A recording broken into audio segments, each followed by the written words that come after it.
It always felt like a struggle finding mature action titles on the Nintendo 64, so you can understand my excitement when I came across the oddly titled Operation WinBack.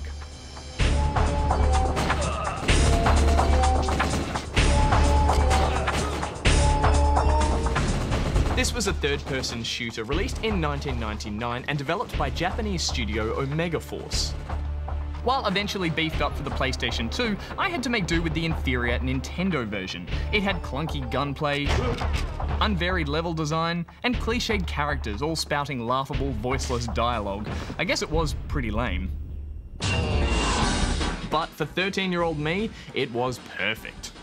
You played as Jean-Luc Cougar, a member of the Special Covert Actions Team, sent in to stop a terrorist group known as the Crying Lions by, get this, winning back control of the complex. The game was trying way too hard to be cool, but it was its one single great feature, a unique cover mechanic, that made the game so much fun to play.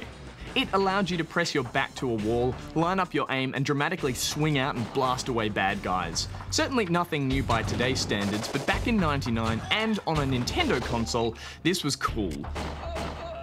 It also made for some crazy split-screen multiplayer with long drawn-out standoffs.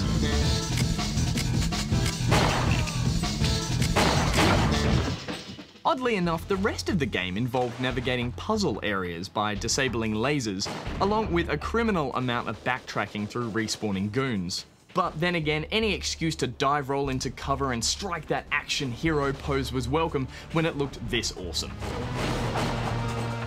What wasn't awesome, however, were the controls. The N64 gamepad was never made for this much precise aiming and camera movement. In fact, the console struggled to keep the game running smoothly, even with low-res textures and thick draw distance fog. But that never stopped me from hiring out the game every week from my local video store. Why not just buy a copy, I hear you ask? Well, WinBack had an extremely delayed and subsequently limited release in Australia, making finding a copy notoriously hard. So hard, in fact, that I even asked the video store if I could buy their rental copy. When they said no, I just had to keep hiring it out again and again. And that was until some sneaky customer in the same predicament as me decided to hire it out and never return it. So that was the end of my time with Operation WinBack.